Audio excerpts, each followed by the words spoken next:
Hello, this is Taha. This is Anaina, This is Movie Masala. and we're here to yap at you about films we've watched recently. And today we're doing. Mickey 17, Bong Joon Ho's latest film. Are you afraid to die? Kinda, yeah. You've died plenty of times. What are you so scared of? Until now, I died and I was just born again. You know? It felt like it was me continuing on. But now, once I die, it'll be over. Okay, so quick plot summary. We're in the future. Human cloning is something we figured out. And Mickey Barnes, played by Robert Pattinson, signs up to be an expendable, which is basically, I will die as many times as you need me, and you will clone me whenever you need me to further humanity, to run experiments on me. And that is basically the conceit of this film. And you can never have two clones at the same time. And that is kind of how this film kicks off. And then it explores the world around it through this as its central premise, right? So I think, first of all, like, where you start with this film is Robert Pattinson, I guess. Like, he is the star of this film. He is Mickey 1 to Mickey 18. And I think he is an incredible performer in this film. Like, truly so good in this film, how he shows his meekness. And again, this is not really a spoiler. It's in the trailers that there are two Mickeys at once, right? And how Robert Pattinson plays both 17 and 18 so differently that just by sheer body language, you can tell that these are two different people and characters. No, I absolutely loved him as Mickey 17 because I have never seen a Robert Pattinson film where he's just silly and stupid. And I think Mickey 17 and Mickey 18 are in some way supposed to be like, you know, a fun little jab at Robert Pattinson's career because of the way he plays them. And yeah, I think he's just poor meanness as Mickey 17 just fully sells the kind of basic idea of the film. It fully gets you invested in the film, and not just like ideologically, but like emotionally as well, because you feel so sorry for Mickey 17. And yeah, I mean, when the first dialogue started, I was like, I don't even think that's Robert Pattinson speaking. I thought it was a dub. And then I was like, hold up, that is Robert Pattinson? That's incredible. Yes, I think he walks this such a fine line where you want to sympathize with him. You want to feel sorry for him because that's what drives the emotional stake of the plot. But if you feel too sorry for him, this entire film feels too dark. So he rides this very fine line where he's just funny enough that you still feel sorry for him, yet you are still able to laugh at him basically just dying over and over again. It's such a fine line, and he plays it so wonderfully that honestly, I just do not see this film working without him at all. No, I think he is so hilarious. And that comes from the fact that he doesn't do many funny roles. Yeah. And this just, I think it just felt like it fully allowed him to unleash himself. I saw someone like on Letterboxd being like, I kind of like Robert Pattinson's trajectory, which is similar to Daniel Radcliffe. Where they did a bunch of like book series that like earned them all their cash and then just do the freakiest shit now. And I'm like, yes, I agree fully. 100%, man. It is so fun. I just also want other cast members include Naomi Aki as Nasha, who is Mickey's like girlfriend, who's also really good. Also, people should check out Don't Blink Twice, which also has Naomi Aki. Remember her from that, and she's just such a good role. You have Mark Ruffalo and Toni Collette, and they're such good actors. They're like veteran actors, right? Like Robert Pattinson. And I love Mark Ruffalo's absolute asshole arc. Not as like him, but like as the characters he plays, because he played like a similar role in Poor Things as well. And I mean, I love that he plays both a version, and now we're going into the plot of the film, but like Trump and Elon. And his face just blows me away because he doesn't have Botox, right? Mark Ruffalo didn't get Botox.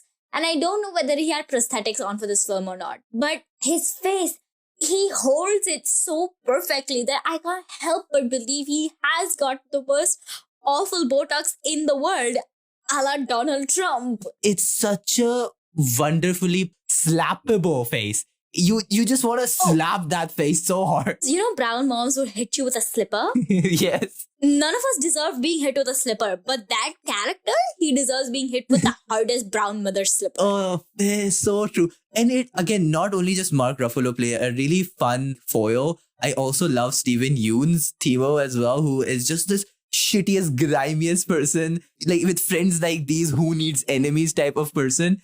And it's so rotten. Like, and again, all of these characters speak to the world at large, right? And I also want to talk about Toni Collette because I mentioned her. Mhm. She plays the slightly unhinged, sauce-obsessed person so well. And I still cannot make out what sauce was a metaphor for, or even if it was a metaphor.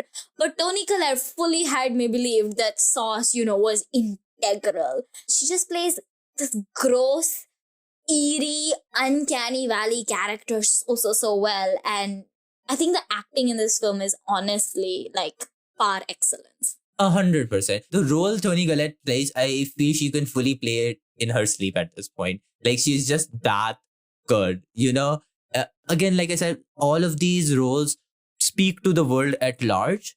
And I think, again, where this film is at its best is when it's exploring that world. What world does lead to this type of cloning? What world leads to people going to the stars and like mining? Who takes us there, right? Which is a very obvious idea of like, the reason humanity will ever reach Mars is because a billionaire wants to take us there to mine materials, right? And build a settler colonial state.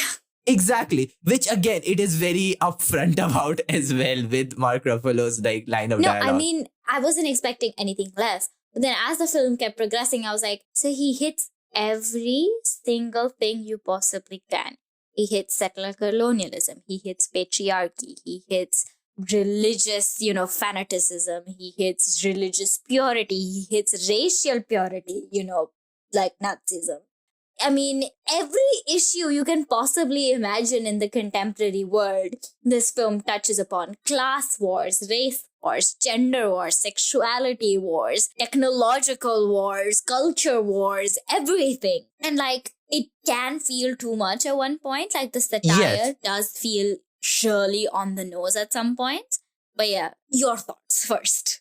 I agree with you. Like, I think when it's being a bit held back, when it's just showing instead of saying it so forcefully, I think this is where the film is at its best. I feel the first 30 minutes of this film are its strongest, very honestly. Like, selling you the concept, selling you the backstory, selling you the world in which something like this happens. I think that whole world building Bong Joon Ho uses, and again, this is an adaptation from the novel Mickey 7 by Edward Ashton. So I think he really does capture that world very incredibly well. And like you said, when it's that on the nose, sometimes it does kind of break. But for me, that was not necessarily the film's, not worst, because worst would imply it was bad, but low point, I felt was like more towards the third act, and where it just felt more generic alien invasion or kind of like that, where I didn't feel it added much to, like, yes, it's still commentating on colonialism and nativism, and like kind of just feels very much like Native American indigenous thing as well. But I think then again, that nuance kind of fully dropped, and it felt like it was commentating on the story, but not in a sci-fi way. What I mean by that, it didn't feel unique to the plot. The plot gave me something that felt unique in this world for that to happen. It just felt like something Avatar already did in 2012, right? It's just kind of very much similar to that. So yeah, I feel that is the film's lowest point because it feels a bit unoriginal. It doesn't feel like it's doing something new with the plot. But its best is when it fully is like taking the concept and exploring the world.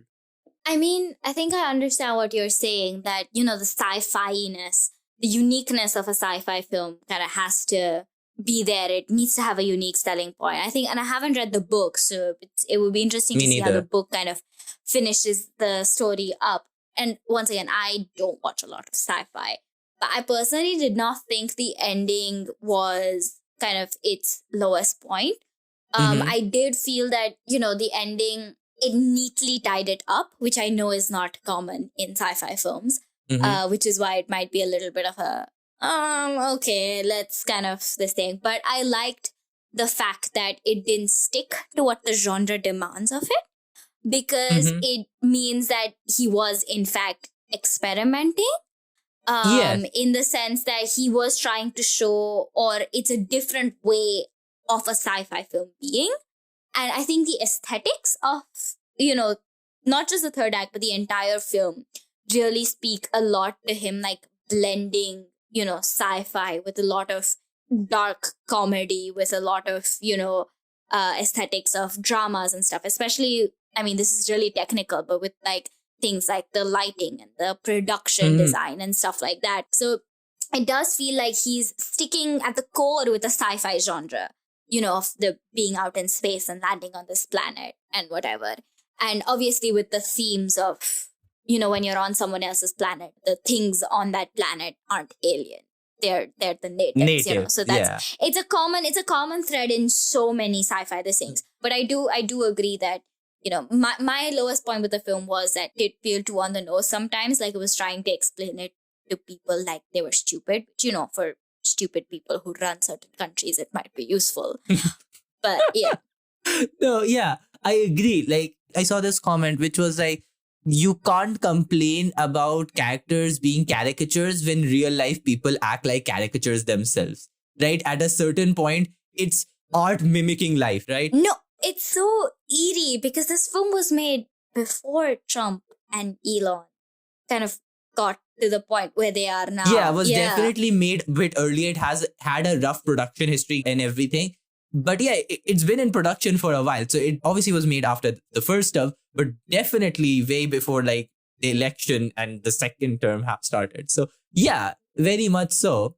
And I also do want to add, like, 100%, this is very much Bong Joon Ho. This film is, you can see Bong Joon Ho present there. And again, I wish I had seen films like his other films like Snowpiercer and Okja before seeing this, because I feel I've seen a lot of people talk about how it's much more similar to that than coming from Parasite. But I can see his imprint regardless. I can see how he's, like you said, experimenting with genres and like mixing and everything.